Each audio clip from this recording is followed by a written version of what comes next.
자, 세상에는 여러 종류의 지식이 있습니다. 그거를 다 전문 분야별로는 분류할 수가 없고요. 간단하게 유익이라는 기준을 갖고서 지식을 분류하면은 모든 지식이 우리한테 유익하지는 않습니다. 나쁜 지식도 있죠. 차라리 모르면은 좋은 지식들도 있습니다. 해로운 지식이 있습니다. 감옥에 가가지고 서로 범죄를 어떻게 잘할 건지 노하우를 전수하면서 하는 그런 정보들, 그런 지식들은 좋은 지식이라고 할 수가 없습니다. 인터넷 사이트에 뭐 자살 사이트라든지 뭐 이상한 사이트들이 많은데 거기에 있는 지식들 해롭습니다. 이단의 지식들, 거짓된 교리들 아주 나쁜 지식입니다. 독과 같은 것입니다. 그건 모르는 게 낫습니다. 그 다음에 알아도 그렇고 몰라도 그런 지식들이 또 세상에 많이 있죠. 뭐 어느 연예인이 뭐 이혼을 해가지고 누구랑 사귄다는 둥 뭐 이런 거 뭐 그건 뭐 알아도 되고 몰라도 되고 뭐 그런 것입니다. 그런데 많은 사람들이 그런데 관심이 많고 또 그 조회수를 딱 해보면 저도 이제 그걸 들어가 봤다는 얘기인데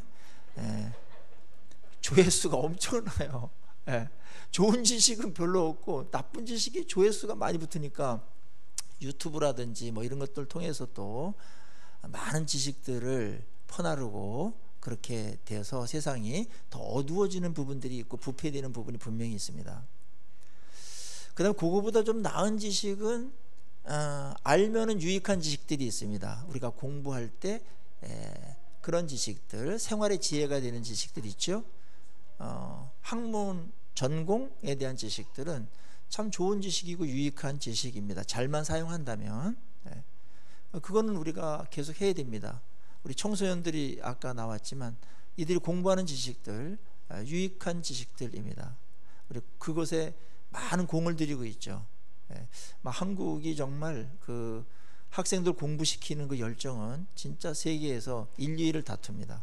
엄청난 그 지식에 대한 욕구가 우리에게 있습니다. 그 다음에 최고의 지식이 있는데 이 지식은 모르면은 망하는 지식이고 알면은 엄청난 복을 받는 지식이 있습니다. 근데 이게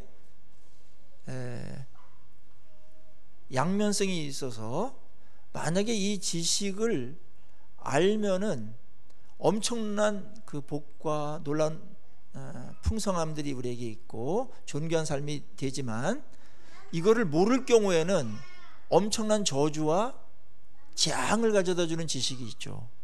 그게 뭡니까? 복음입니다. 예수 그리스도를 아는 지식, 하나님을 아는 지식입니다. 이거는 모든 인류가 알아야 될 지식인데 이상하게 이것이 밀려가지고 산수나 수학, 영어, 국어 이쪽보다도 밀리고 있습니다. 세상은 이 부분에 대해서 그렇게 중요하게 여기지 않습니다. 그러나 우리의 삶의 경험을 통해서도 그렇고 인류의 역사를 통해서도 그렇고 하나님을 아는 지식이야말로 얼마나 위대하고 얼마나 엄청납니까?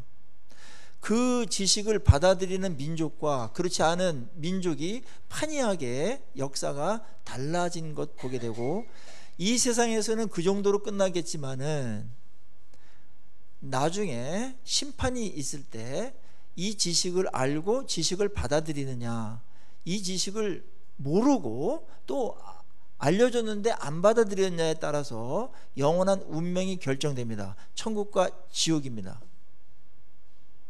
최고의 지식은 그래서 하나님을 아는 지식입니다. 성경을 아는 지식입니다. 복음을 알아야 됩니다. 이걸 왜 모든 인류가 알아야 되는가 그렇게 묻는 사람이 있다면 한국의 대통령이 우리 민족을 향해서 우리나라를 향해서 어떤 선언을 하거나 성명서를 발표하거나 메시지를 주면은 우리 한국에 있는 사람들은 그걸 알아듣고 귀담아 들어야 돼요. 어떤 거는 굉장히 생활하고 밀접한 것들이 있어요. 만약에 화폐 개혁을 2019년 2월서부터 한다 그렇게 되면은 거기에 다 적응해야 되는 겁니다. 안 하면 모든 돈들이 금고에 가득할지라도 다 휴지 조각이 될 수밖에 없어요. 물론 그것은 일본 사람이 알 필요는 없습니다. 미국 사람이 알 필요 없어요. 그 국민이 아니니까. 그런데 하나님은 온 인류를 만드시고 이끌어가는 분이시고 만드시고 다스리는 분이기 때문에 그분의 말은 모든 인류들이 다 들어야 되는 겁니다. 아프리카 사람들도 들어야 되고, 미국 사람도 들어야 되고, 한국 사람도 들어야 되고, 수성구에 있는 사람도 들어야 되고, 동구에 있는 사람도 다 들어야 됩니다. 2000년 전 인류가 시작될 때도 들어야 되고, 지금 21세기를 사는 우리도 들어야 되고, 나중에 22세기, 23세기 사는 사람들도 다 들어야 됩니다. 안 들으면은 그건 자유일지 모르겠으나 그 피해는 고스란히 그 사람이 책임지게 되는 겁니다. 말씀을 했기 때문에. 그 말씀을 귀하게 여기고 받아들여서 사는 사람들에게는 하나님의 놀라운 은혜가 임하고 천국이 기업으로 주어지고 하나님의 자녀가 되어지고 이 땅에서도 존귀한 삶을 살아갈 수가 있는, 삶의 질이 전혀 다른 또 영적인 또 새로운 세계를 살아가는 그러한 특혜들이 주어지게 되죠. 얼마나 놀라운 지식입니까? 최고의 지식입니다. 최고의 학문입니다. 오늘 그래서 에베소에서 바울은 이 지식에 대한 기도를 하고 있는 겁니다. 앞에서 신령한 복에 대해서 이야기를 많이 했죠. 신령한 복들이 어떤 것이 해서 우리를 창세전에 택하시고 예정하시고 선택하셔서 그리스도의 피로 말미암아 죄사함을 받게 하고 하나님의 자녀가 됐고 영원한 기업을 우리에게 주게 되었다. 그리고 하나님의 영광과 찬송이 되게 하셨다. 거룩함으로 우리를 불렀다. 이런 신령한 복들, 영적인 그런 복들에 대해서 앞부분에서 얘기를 했습니다. 이제 바울은 이 부분을 너희들이 아니까 그것으로 만족해라, 감사하라, 찬양해라. 물론 그런 부분들이 있으나 찬양으로만 끝나면 안 된다. 이 부분을 더 알아가야 된다. 더 깊은 지식으로, 더 풍성한 지식으로, 더 정확한 지식으로 너희들이 이 신령한 복들을 알아가야 된다. 그래서 기도하고 있는 것입니다. 여기서의 기도는 균형을 이루는 데서 중요한 요소인데요, 우리가 하나님의 은혜를 받거나 축복을 받으면 하나님께 감사하죠? 그거는 좋은 겁니다. 하나님을 찬양하죠? 거기까지 나가는 거 좋은 겁니다. 그런데 어떤 경우를 보면은 하나님께서 받은 축복과 은혜, 특별히 구원에 대한 이 부분, 천국을 기업으로 받은 이 부분, 신분에 대한 이 놀라운 이 축복에 대해서 많은 사람들이 감사하고 찬양까지는 가는 것 같습니다. 그러나 이거를 더 알아가려고 하는, 더 풍성하게 누리려고 하는 이 부분에 있어서 열심을 내지 않는 그런 일들이 생길 수 있습니다. 근데 바울은 이 부분을 염두에 두고서 너희들이 믿음과 사랑으로 잘 자라가고 있는 거 내가 감사한다라고 15, 16절에 얘기합니다. 그것을 내가 하나님 앞에 기도할 때마다 너희들이 생각나고 감사해서 기도를 했다. 그런데 너희들 거기서 머무르면 안 된다. 이걸 더 알아가야 된다. 이렇게 말씀하고 있는 것이죠.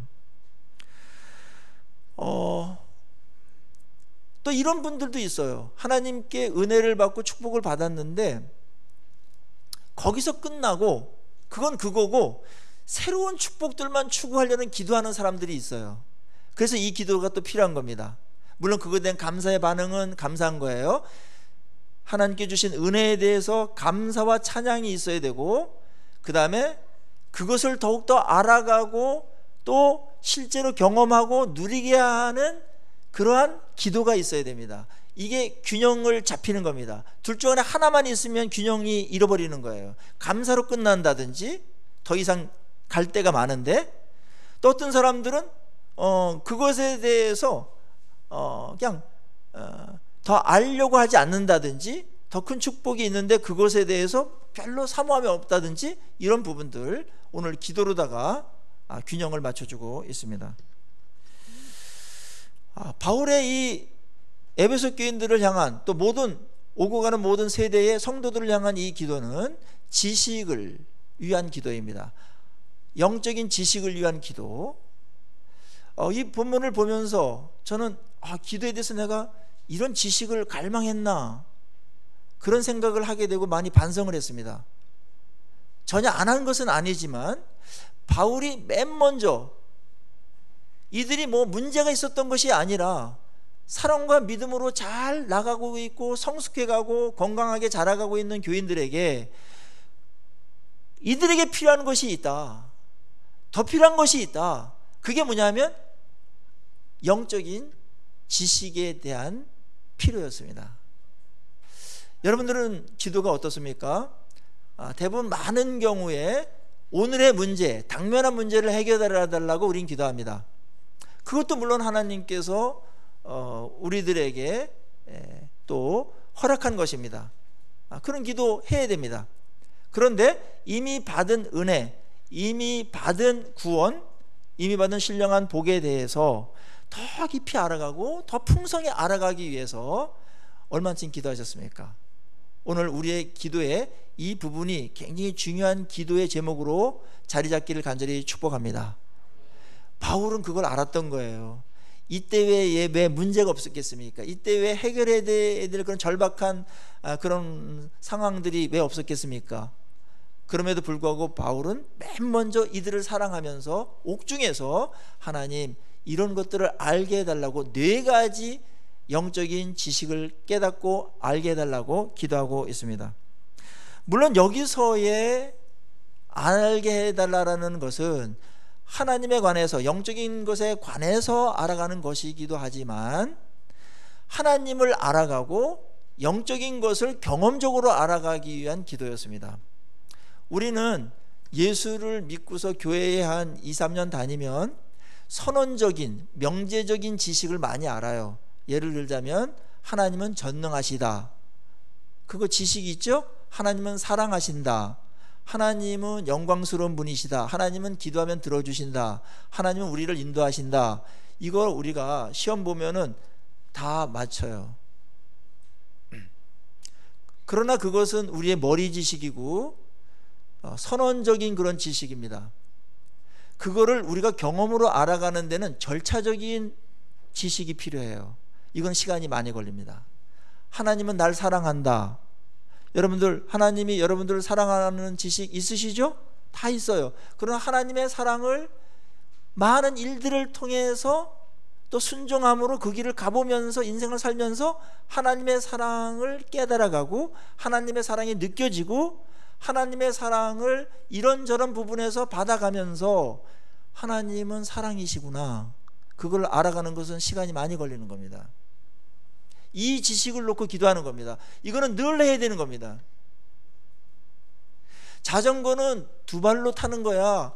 그래가지고 이렇게 타면 돼. 이러한 지식이 있더라도 자전거 위에 올라타야 됩니다. 그리고 많은 시행착오를 겪고 엎어지기도 하고 쓰러지기도 하면서 또 더 잘 타고 사이클 선수가 되는 데까지에는 많은 절차적인 지식이 필요한 것처럼 예수를 믿고 신앙 여정에 있어서 하나님을 알아가고 영적인 지식을 알아가는 것은 절차적인 부분에 있어서, 경험적인 부분에 있어서, 실제적인 신앙이 되기 위해서, 진짜 알기 위해서 너무나 필요한 것입니다.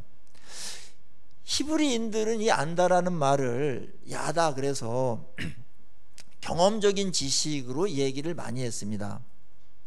머리 지식으로다가 시작되겠지만 경험적인 지식으로 하나님을 알아가고 진리를 알아가는 거, 그것을 경험해서 알아갈 때 안다라는 말을 썼습니다.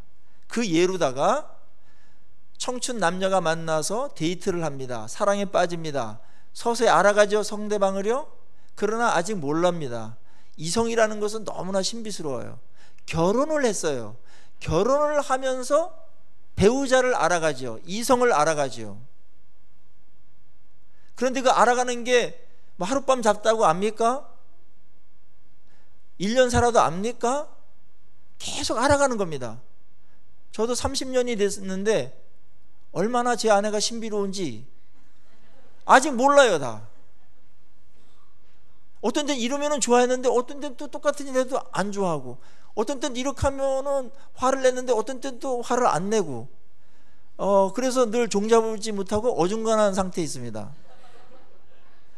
그게 하나님께서 이성에게 준 축복이에요. 왜냐하면 실증 나지 않아요. 부부가 실증 나면 큰일 나는 겁니다. 계속 알아가도 더 알아갈 게 많아. 인간 중에서 가장 알기 어려운 부류가 중2입니다. 얘네들은 뭐 몰라요. 어느 어머니 고백인데, 반찬을 잘 해놨어요. 밥도 해놓고, 그리고 이제 식탁에 앉아가지고 얘가 뭘 먹나 하고 기다리고 이렇게 보는데, 계속 밥만 먹는 거예요. 반찬 하나도 맛있는 거 해놨는데 안 먹고 밥만 딜이 먹고 있어요. 그래서 엄마가 아주 조심스럽게, 중2는 조심스럽게 대해야 됩니다. 조심스럽게, 얘야 반찬하고 좀 같이 먹으면 안 되겠니? 그러니까 숟갈 딱 놓고 자기 방으로 들어갔다는 거예요. 이걸 어떻게 이해합니까? 인간 정말 몰라요. 우리 자신도 나를 모를 때가 있는데 하나님은 우리가 얼마나 모르겠습니까? 오늘 여기서의 4가지 지식은 경험적으로 알아가야 되는 아주 신앙에 있어서 핵심적인 4가지 지식을 얘기하고 있고, 우리의 머리나 연구로 알 수 없는 것이기 때문에 기도를 통해서 알게 해달라고 바울은 간절히 기도하고 있는 것입니다. 이들의 문제는 사실은 실제를 알면은, 이 영적인 놀라운 지식을 체험적으로 알면은 다른 것들은 다 되는 것이기 때문에 이 아는 게 얼마나 중요한가를 얘기하고 있는 것이죠. 우리 한국 기독교에서는 이 아는 것, 지식에 대해서 어느 한쪽은 선호하면서도 어느 한쪽은 부정적인 이미지가 있습니다. 왜냐하면 알기만 알아가지고 머리만 커지고 행동을 안 했다라는 어떤 그런 경험들이 있기 때문에 지식에 대해서 어떤 사람들은 좀 부정적인 생각을 가지고 있는 사람들이 있는데, 성경은 절대로 반지성적이지 않습니다. 성경은 오히려 무식함과 무지함을 굉장히 경계합니다. 알아야 될 걸 알아야 됩니다. 그것이 비록 아는 것으로 끝나서 부작용이 있다 하더라도 아는 것 자체가 잘못된 것이 아닙니다. 영적인 지식은 굉장히 중요한 지식입니다. 최고의 정보입니다. 이걸 모르면 안 됩니다. 우리가 신앙생활할 때 가장 큰 불순종의 원인은 무지입니다. 무식하면 어떻게 할 수가 없는 겁니다. 당하는 거예요. 자기 마음대로 그냥 행할 수밖에 없는 겁니다.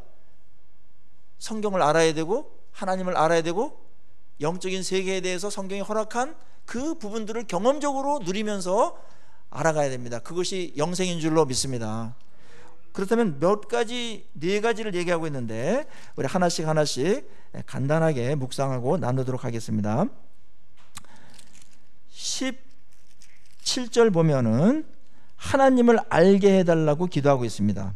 우리 주 예수 그리스도의 하나님 영광의 아버지께서 지혜와 계시의 영을 너에게 주사 하나님을 알게 하시고, 그랬죠? 하나님을 알게 해달라고 그랬습니다.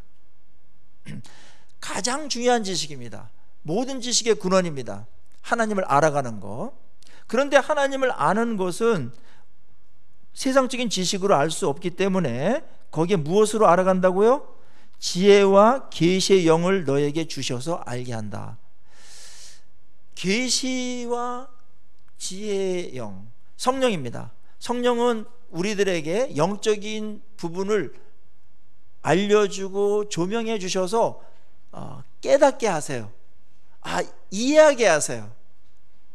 예수를 이해하게 하고, 복음을 이해하게 하고, 그 다음에 영적인 많은 원리들을 이야기합니다. 그 보석과 같은 진리들을 이해하게 합니다. 성령께서 하시는 일입니다. 성령은 지혜의 영이시고 계시의 영인 줄로 믿습니다. 그래서 성경 자체를 성령께서 쓰신 거잖아요. 그리고 성령께서 맨 처음에 임하셨을 때, 그때가 언제입니까? 사도행전 2장에 보면은 성령이 강림하신 다음에 첫 번째 누가가 성령 강림했을 때에 인간에게 성령께서 역사하신 일을 기록하고 있는데, 그게 뭡니까? 베드로의 설교였습니다. 베드로가 옛날에는 좀 무지하고 좀 감정적이고 이래서 잘 몰랐어요. 일도 많이 저지르고 말귀도 못 알아듣는 부분도 있었습니다. 뭐 제가 더 여기서 폄하하면 천국 가서 베드로를 만나야 되기 때문에 여기서 정도로 끝나겠지만 우리 모두가 아는 겁니다.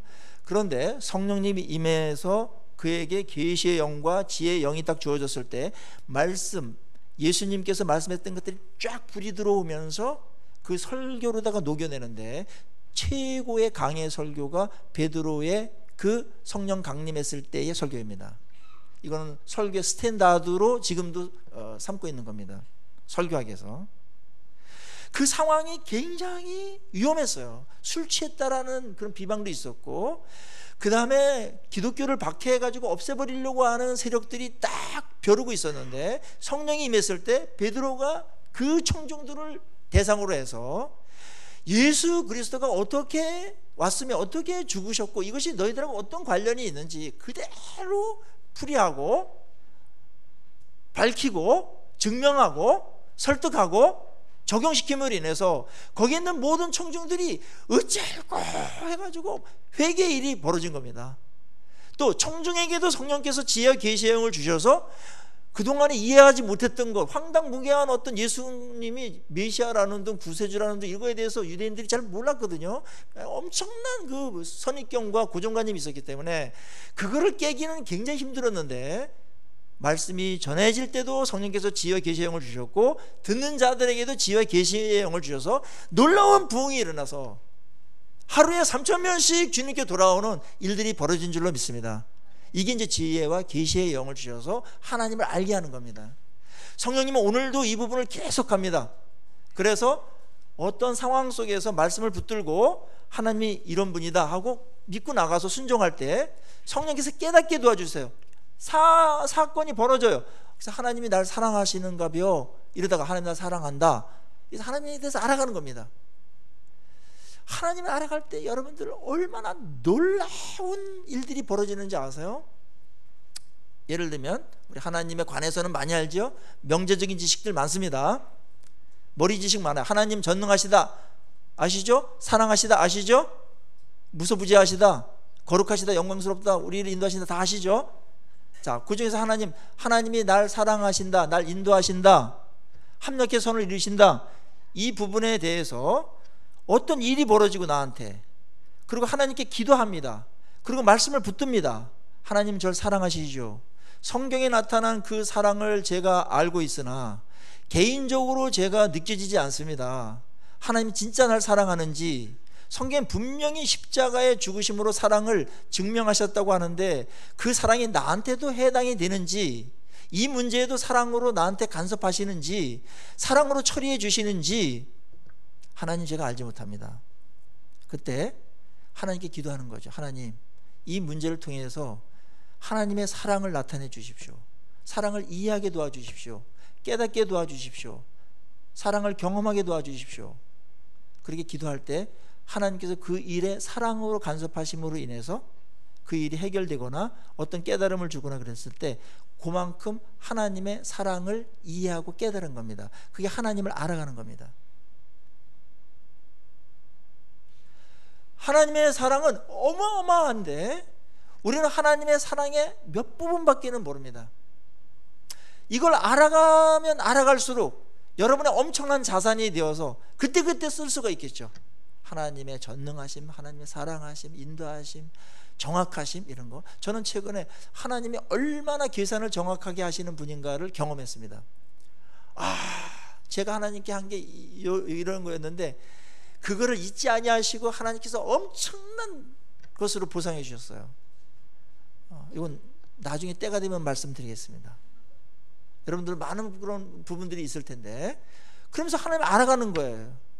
하나님은 갚아주신다라는 얘기를 많이 하셨는데 우리 큐티에서도 하나님 갚아주신다, 은밀한 중에 보시는 하나님께서 갚아주신다 그랬는데 갚아주신 하나님 얼마나 경험했습니까? 이거 우리 놓고 기도하는 겁니다. 하나님 제가 더 알기를 원합니다. 머리 지식이 아니라 경험 지식으로, 관념적인 하나님이 아니라 실제적인 지식으로 알기를 원합니다. 그 지식이 축적됨으로 인해서 여러분의 믿음이 확고해지면서 더 커가는 겁니다. 머리 지식은 하루 아침에 순간적으로 하고 올 수가 있어요. 하나님 천지를 창조하셨다, 엄청난 거지만 그거를 삶에서 적용하고 그 엄청난 하나님하고 동행하면서 하나님이 온 우주를 만든 창조주다, 역사의 주인이다, 내 인생의 주인이다, 교회의 주인이다, 이걸 알아가는 거는 우리의 인생 여정이 끝나는 날까지 계속 알아가야 됩니다. 그것은 축복입니다. 올 한해 하나님하고 동행하고 하나님과 함께함으로 인해서 하나님을 정말 실제적으로 더 많이 경험하고 알아가기를 간절히 축복합니다. 이거는 어마어마한 지식입니다. 우리의 삶을 송두리째 바꿔놓습니다. 두 번째는 18절입니다. 너희 마음의 눈을 밝히사 그의 부르심의 소망이 무엇이며 그랬습니다. 그의 부르심의 소망이 무엇이며 알게 해달라는 게 이제 19절의 끝에 다 서술어가 알게 해달라는 거로 연결되어 있습니다. 두 번째 우리가 알아야 될 것은 이겁니다. 부르심의 소망이 무엇인지를 아는 겁니다. 하나님은 우리를 부르셨죠. 자, 나를 불렀다라는 것 자체가 엄청난 소망과 영광이 있는 겁니다. 이제 개각설이 막 나돌면 이제 그 장관 후보군에 있는 사람들은 청와대에서 날 불러주지 않나 기대합니다. 그래서 어떤 분이 있는데 요즘 어떻게 지내십니까? 그러니까 각하가 저를 불러주기를 기다리고 있습니다. 이런 분이 있었어요. 불러준다라는 거 엄청난 은혜죠. 근데 하나님이 우리를 택하시고 예정하시고 선택하셔서 선택한 것이 뭐예요? 부르신 거예요. 앞에 나와 있는 것과 연결되어 있는 거예요. 그래서 우리에게 불러주셔가지고 뭘 줬어요? 신령한 복들을 줬다. 신령한 복이라는 건 하나님의 백성, 자녀가 된 그런 총체적인 복을 말하는 거기 때문에 그걸 일일이 다 나열할 수는 없어요. 엄청난 것입니다. 하나님과 교제할 수 있고 우리가 하나님께 영광과 존귀가 되게 할 수가 있고 영원한 기업을 받게 하셨고 하나님이 선택하셨기 때문에 취소하지 않아요. 하나님하고 사랑의 관계, 우리의 모든 것들을 하나님께 아뢰할 수 있고 그분이 책임지시는 이 모든 것들. 자, 하나님께서 우리를 부르셨습니다. 어디로 불렀죠? 하나님의 자녀로 불렀죠. 그것 자체만 해도 엄청난 겁니다. 하나님의 자녀로 불렀다, 사랑하는 자녀로 불렀다. 거기엔 소망이 있을 수밖에 없는 겁니다. 기대감이 있는 겁니다. 하나님이 날 부르면 거기에 기대감이 있잖아요. 그냥 불러놓고서 여기 앉아있다가 가 이렇게 할 분이 어디겠습니까? 청와대에서 대통령이 불렀는데 오시오, 그러면 뭔가 할 말이 있고 장관직을 맡아달라든지 수석 비서관을 맡아달라든지 뭐가 있겠죠? 거기엔 기대감이 있는 겁니다. 부르심에는 우리 모두를 하나님께서 하나님의 자녀로 부르셨습니다. 얼마나 감사합니까? 자녀에 대한 기대감이 있어요. 기대치가 있습니다. 거룩하고 흠이 없게 하고 하나님의 영광과 찬송이 되게 하려는 그런 목적으로 우리를 불렀습니다. 구원은 말할 것도 없거니와. 얼마나 감사합니까? 이 기대치를 낮추면 안 됩니다. 우리의 소망이 되어야 됩니다. 또 하나님은 우리 교회로 부르셨죠. 교회 공동체로 한 몸을 이루고 불러주신 것입니다. 그래서 우리 여기 앉아 있는 겁니다. 자, 우리 교회에 이렇게 불러주셔서 한 공동체가 됐습니다. 하나님께서 우리를 불러주셔가지고 뭔가 할 일이 있겠죠. 서로 아름답게 사랑하고 서로 위로하고 격려하면서 하나님의 나라를 위해서 뭔가 쓰이도록 할 일을 위해서 우리를 불러주셨죠. 우리 기대입니다. 소망입니다. 다음 세대를 잘 키우라고 세우라고 우리에게 소망도 주셨죠. 아까 청소년들이 나와서 하나님께 찬양을 할 때 얘네들이 진짜 어려운 세대인데 이렇게 나와가지고 수련회도 참여하고 변화되는 고백들도 하고 믿음과 이런 것들이 인격이 이렇게 자라가는 걸 보면 얼마나 감사합니까? 제가 아주 너무나 감사한 부분이었어요. 5년 전에 2-3명 앉아 있었습니다. 근데 지금 얼마나 많은 아이들이 이렇게 하는 여러분의 기도와 또 우리 선생님들의 수고와 또 하나님의 역사하심과 그런 모든 것들이 합해가지고 오늘날 이렇게 놀라운 일들이 벌어지는 줄로 믿습니다. 이 우리 소망이에요. 소망. 우리 아이들을 보면서 소망입니다. 부르시면 소망입니다. 하나님께 쓰임받는 겁니다. 하나님께서 우리를 불러가지고 동력하겠다는 겁니다. 그 소망이 무엇인지를 알면서 가는 사람과 그냥 예배나 드리고 그냥 구원만 받고, 그것도 엄청난 것이지만 거기에 머무르는 분들이 있기 때문에 사도 바울은 에베소 교인들을 향해서 그 부르심의 소망이 무엇인지, 영광스러운 하나님께서 그 불러주신 소망이 무엇인지를 너희들이 경험하고 누리고 그 다음에 차지하고 확장해 가기를 바란다라고 기도하고 있습니다. 이게 인생의 성공이 아니고 뭐겠습니까? 하나님께 쓰임받는 것 성공이고, 부르심의 소망을 안고 가는 것 건강한 인생입니다. 이 소망이 있을 때 이 세상의 어떤 다른 것들 때문에 우리가 흔들리거나 그러지 않습니다. 이것을 우리는 꿈이라고 말하고 이 소망을 비전이라고 말하는 겁니다. 하나님께서 이런 원함과 기대와 소망이 가득하도록 하면서 이 인생을 살아가도록 하시는 것이죠. 이거를 아는 사람과 모르는 사람이 있고, 조금 아는 사람과 많이 아는 사람이 있습니다. 우리가 언제 행복합니까? 언제 우리의 삶에 의미가 있습니까? 이런 부르심의 소망으로 가득 차서 그 소망에 의해서 이끌려가는 사람, 소망이 가득할 때 행복함이 있는 겁니다. 행복은 그냥 오지 않고 하나님께서 주신 이 부르심의 소망에 충실하면서 소망이 우리 마음속을 차지하면서 그 소망을 따라서 열정을 뿜어낼 때, 그때 행복이라는 것이 깃드는 겁니다. 행복은 우리가 잡는 것이 아니고 행복은 덤으로다가 깃드는 겁니다. 여러분, 인생에 있어서 언제 행복한가 한번 가만히 생각 한번 해보세요. 하나님께 쓰임받을 때입니다. 그래서 하나님께서 나에게 이런 걸 맡기시다니 하면서 감사하고, 그게 무엇이든지 간에 그것이 소망이 있어가지고 막 거기에 열정적으로 갈 때 그 과정이 최고의 인생을 살아가는 것이고, 그때 우리 인생이 굉장히 부유했죠.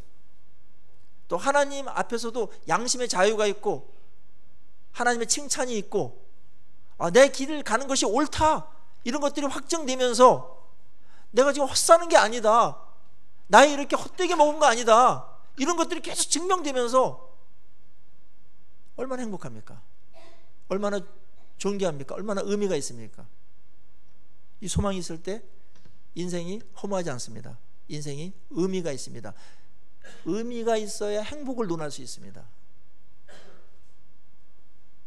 그래서 그걸 알게 해달라고 간구하고 있죠. 세 번째는 기업에 대한 영광과 풍성을 알게 해달라고 기도하고 있습니다. 그 기업의 영광의 풍성함이 무엇인지를 알게 해주십시오. 앞에서 신령한 복이라는 것으로 기업을 언급한 적이 있었습니다. 여기서 기업은 여러 해석이 있을 수 있으나 가장 보편적인 해석은 천국을 기업으로 준 겁니다. 하나님의 나라를 기업으로 준 겁니다. 하나님의 자녀라는 것을 기업으로 준, 자녀이면은 후사이다, 기업을 받을 자죠. 그래서 우리를 종으로 부르지 않고 자녀라고 그랬을 때는 하나님께서 우리에게 물려줄 기업이 있다라는 겁니다. 천국이 기업입니다. 우리가 이 땅을 살다가 하나님 나라에 가겠죠. 그 천국이 우리의 기업입니다. 그거는 어마어마한 겁니다. 그래서 우리는 이 땅에서 노후 대책을 제대로 할 수 없을 수는 있으나 사후 대책은 완벽합니다. 천국이 여러분의 것입니다. 이 천국에 대한 영광스러움과 부요함을 여기서 깨달으면 깨달을수록 누릴 수가 있어요. 그런데 이걸 모르면 그 풍성함과 부요함을 못 누려요. 예를 들면 여러분에게 부동산이 서울 강남에 10,000평을 가지고 있다, 등기로 돼 있어. 그랬을 때 그거를 내가 인식하면은 거기에 가지 않더라도 내가 뿌듯한 거 누리는 게 있겠죠? 근데 그게 있는지도 몰라. 그게 얼마나 가치 있는지도 몰라. 그렇게 사는 것과 그 가치가 얼마나 어마어마한 것인가를 아는 것과는 다른 것을 그것을 이용해가지고 하고 안 하고를 떠나서 삶의 부유함은 차이가 날 수밖에 없습니다. 천국이 그런 것입니다. 천국은 강남의 만평보다도 훨씬 더 부유합니다. 그 부유함을 여기서 영광을 알게 해달라 했죠. 우리에게 가치가 있는 것 두 가지가 있는데 하나는 영광스럽냐, 하나는 풍성하냐 이겁니다. 천국은 이 두 가지를 다 충족시킵니다. 그래서 그 영광과 풍성함을 알게 해달라고 그런 겁니다. 그럴 때 오늘을 살아갈 때 천국 백성으로서 그 가진 자의 영광스러움과 부유함에 있어서 그것을 우리가 누리고 있기 때문에 다른 작은 것들 양보할 수 있고요. 세상 것 때문에 사느니 죽느니 하지 않고 의연할 수 있고요. 세속화되지 않습니다. 이것을 모르기 때문에, 이거에 대한 천국에 대한 가치와 이 영광과 부유함을 모르기 때문에 세상 것들을 악착같이 가지려고 하고 죽을 때까지 그거 모르다가 그냥 무의미하게 가고 이런 인생이 가는 겁니다. 이 지식의 결핍이 그렇게 되는 겁니다. 인생이 쓸쓸합니다. 근데 이게 있는 사람들은 이 땅에서 하나님께서 맡겨준 것들 잘 활용하고 그 나라를 위해서 감사하면서 그 다음에 양보해도 괜찮아요. 그게 있는데 뭘 조금 망해도 상관없어요. 망하긴 뭘 망해요. 이 기업이 있는데 엄청난 부동산을 갖고 있지만 현금이 없어가지고 짜장 먹는 그런 격은 얼마든지 참을 수 있지 않습니까? 티코 타고 다니는 거 괜찮죠? 괜찮아요. 이 부유함을 모르기 때문에, 이 영광을 모르기 때문에 예수를 믿어도 세상 사람하고 똑같이 추구하는 겁니다. 멋이 없어요. 매력이 없습니다. 그러면 이 차별, 변별력이 없어요. 하나님의 백성이 천국을 소유한 천국의 기업을 이을 자, 천국의 상속자들이 살아가는데 뭔가 달라야 되지 않습니까? 그것은 천국에 대한 풍성하고 부유한 지식으로부터 나오는 겁니다. 여러분들 이 땅에서 아무리 망하고 아무리 실패하더라도 여러분들은 몇 천배 몇만 배 세상 사람들보다 성공한 사람인 줄로 믿습니다. 천국이 여러분의 것입니다.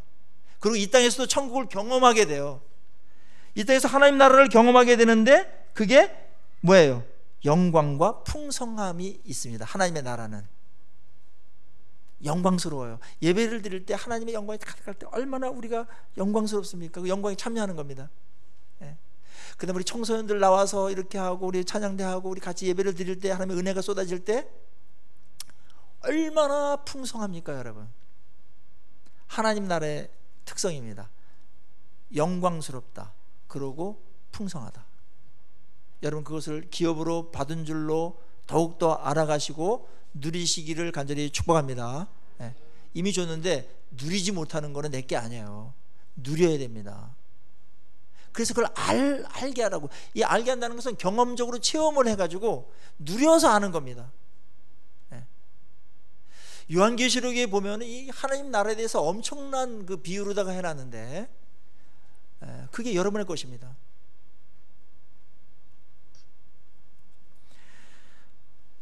저는 이 천국에 대해서 언변이 부족해가지고 다 설명을 못해요. 성경조차도 천국에 대해서 많은 묘사를 하지 않았어요. 왜냐하면 묘사하는 순간 천국의 영광과 부유함에 누가 돼. 그래서 어떤 필설로도 어떤 것으로도 형언할 수가 없을 정도로 영광스럽습니다. 인간에게 없는 거니까. 이 땅에서 없는 겁니다. 여러분 이 땅에서 가장 영광스럽고 가장 아름답고 가장 풍성한 순간을 한번 상상해 보십시오. 그것은 천국의 그림자에 불과합니다.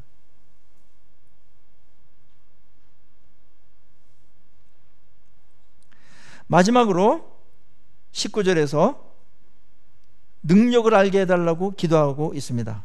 19절 한번 같이 한번 읽어보겠습니다. 시작. 그의 힘의 위력으로 역사하심을 따라 믿는 우리에게 베푸신 능력의 지극히 크심이 어떠한 것을 너희로 알게 하시기를 구하노라. 능력의 지극히 크심이 어떤 것을 알게 해주십시오라고 기도가 마무리됩니다. 자, 앞에서 하나님을 알아가는 것이, 그 능력을 알아가는 한 부분이 있고, 그 다음에 기업의 영광의 풍성함이 우리에게 있다는 것도 하나님께서 능력이 있으시기 때문에 빼앗기거나 취소하거나 그 다음에 그것이 안 이루어지거나 할 일이 없다라는 겁니다. 그분의 능력은 그거를 보존하고 지키고 우리 것으로 완전히 만드는 데 있어서 무한한 능력을 갖고 있어요.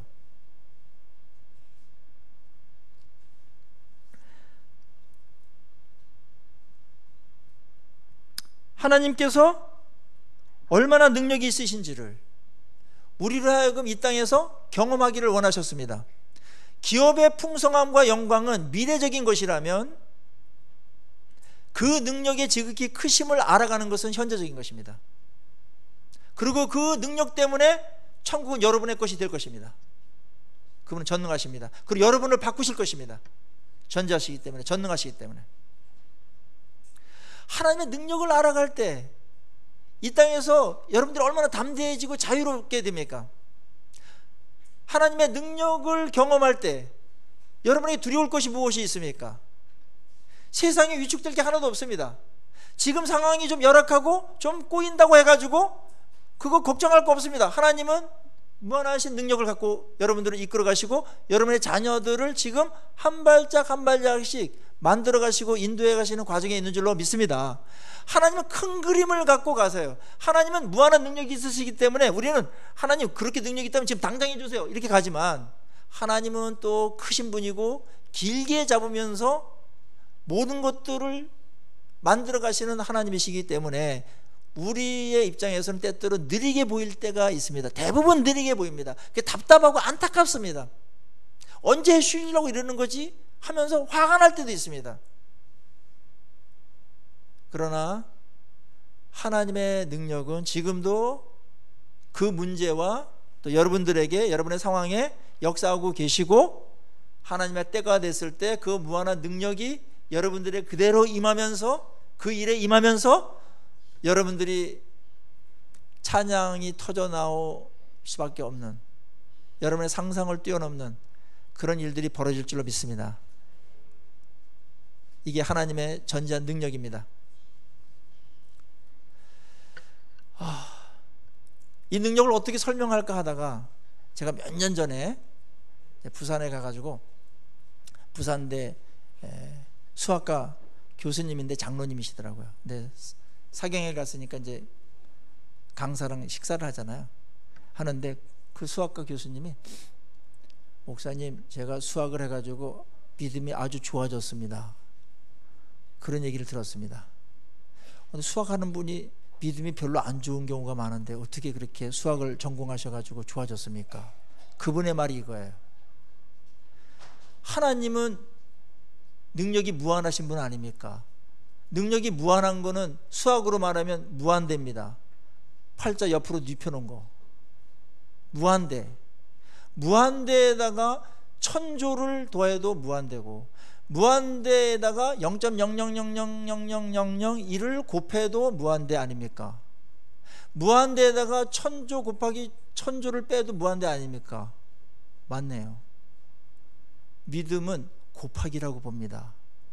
그래서 나의 믿음이 0.1이더라도 무한대랑 결합되는 순간 놀라운 능력이 나타납니다. 제가 은혜 확 받았어요.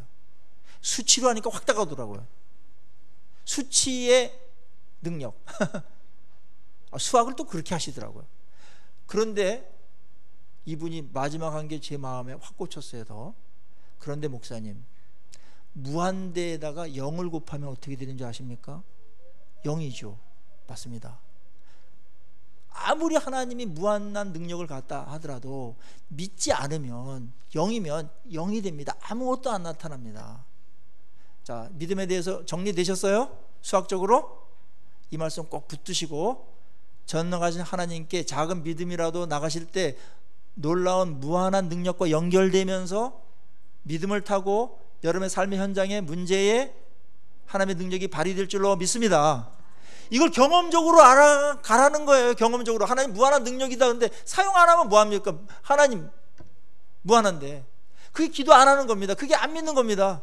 그래서 이게 안타까워서 또 이런 사람이 있을까 봐 바울은 기도한 겁니다. 하나님의 그 무한한 지극히 크신 능력을 저들이 경험적으로 알게 해 주십시오. 우리가 이 능력을 언제 경험합니까? 기도 응답을 통해서. 또 언제 더 큰 경험을 합니까? 문제가 어려울수록, 능력이 더 많이 사용될수록, 사용되어져야 할 문제의 크기만큼 능력을 경험할 수가 있는 것입니다. 작은 것 구하면은 작은 것 경험할 수 있고, 굉장히 힘들고 어려운 거 하면은 그만큼 경험할 수가 있는 것이죠. 하나님은 어렵고 쉬운 게 없습니다. 무한대는 어렵고 쉬운 거를 뛰어넘는 겁니다. 그 하나님을 붙드시길 바랍니다. 오늘 우리에게 있어야 될 지식 4가지를 얘기하고 있습니다. 하나님을 알게 도와주십시오. 부르심의 소망을 알게 도와주십시오. 기업의 영광의 풍성함이 무엇인지 알게 도와주십시오. 그리고 능력의 지극히 크심이 어떠함을 알게 도와주십시오. 올 한해 이런 지식으로 풍성해지기를 주의 이름으로 축복합니다. 같이 우리 기도하며 나가시겠습니다. 하나님 아버지, 저희 여기에 모인 모든 하나님의 귀한 성도들이 우리 주 예수 그리스도의 하나님, 영광의 아버지께서 지혜와 계시의 영을 우리에게 부어주셔서 하나님을 더욱더 실제적으로 알게 하여 주시옵소서. 우리 마음의 눈을 밝혀주셔서 하나님의 부르심의 소망이 무엇인지를 더 확연하게 알게 하여 주시옵소서. 성도 안에서 그 기업의 영광의 풍성이 무엇인지를 더욱더 실제적으로